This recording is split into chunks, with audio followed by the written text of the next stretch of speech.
俄乌对抗升级，西方两个蹊跷事件开始危险转向，俄罗斯该如何应对呢？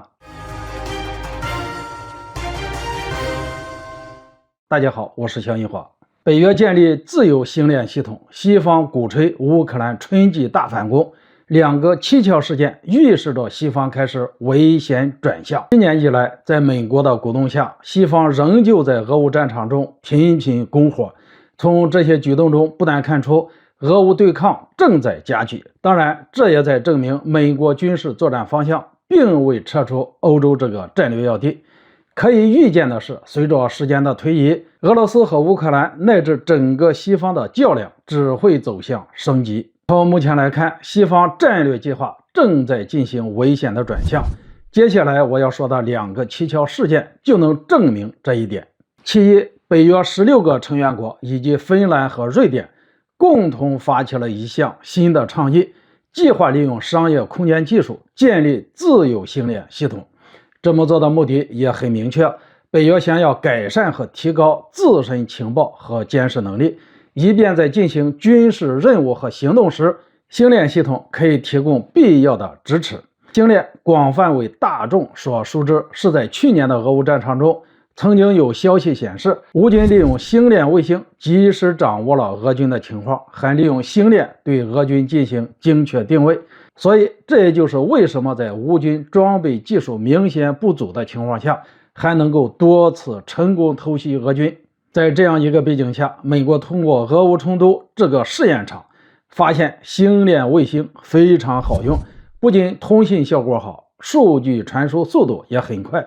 更重要的是使用的成本还很低。这让美国意识到，如果能将星链卫星广泛应用于军队，军事作战能力将得到大幅度的提升。例如，星链可以在战时作为情报卫星，通过对导弹轨迹的高精度模拟预测，达到更好的拦截效果。所以从这一层面来看，如果北约建立自由星链系统，军事情报能力不仅会得到大幅的提升，更恐怖的是，随着星链卫星得到广泛应用，全球的一举一动都会在美国的监控之下。这样一来，如果北约继续把星链系统投入俄乌对抗，那么乌军夺取战场主动权也是早晚的事。不过，这就可能导致战争向太空蔓延，极大增加3战的风险。除此之外，西方的第二个危险动作就是鼓动乌克兰军队进行春季大反攻。从时间上来看，俄乌冲突将满1周年。乌克兰虽然有西方的扶持，但在前线作战时始终和俄军僵持不下。而且随着时间的推移，即便乌军拥有用不完的西方武器，久拖不决的战争也会让乌克兰陷入士兵越来越少的尴尬境地。美西方越来越着急，担心俄乌局势会走向不利于己的方向。为了避免出现这样的情况，美国敦促盟友向乌克兰继续实施军援，确保乌军有足够的武器和弹药，以便在春季发起成功的反击战。而另一边的乌克兰也在积极备战。有消息称，乌军明显减少了东部前线的炮击，表明他们正在囤积弹药和火炮。除此之外，乌军还在进行全国的动员，计划将作战人数增加到100万人。这些行动都在证明美西方正在为乌军的春季大反攻造势。从以上两个危险动作来看，俄罗斯当前最迫切的问题不是怎么打赢，而是如何应对。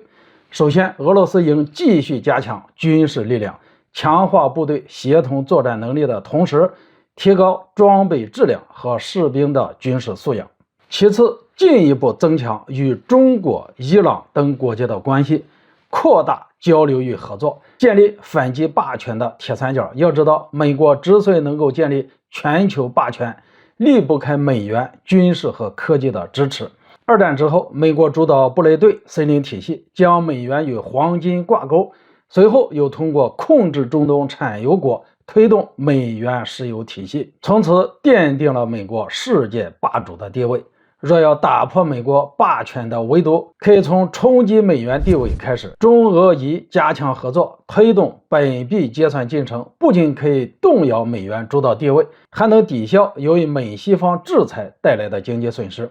不过最重要的是，如果美国继续为了一己私利扰乱世界发展的脚步，那么美国霸权主义的丧钟迟早会被敲响。好了，今天就说到这里，咱们下次见。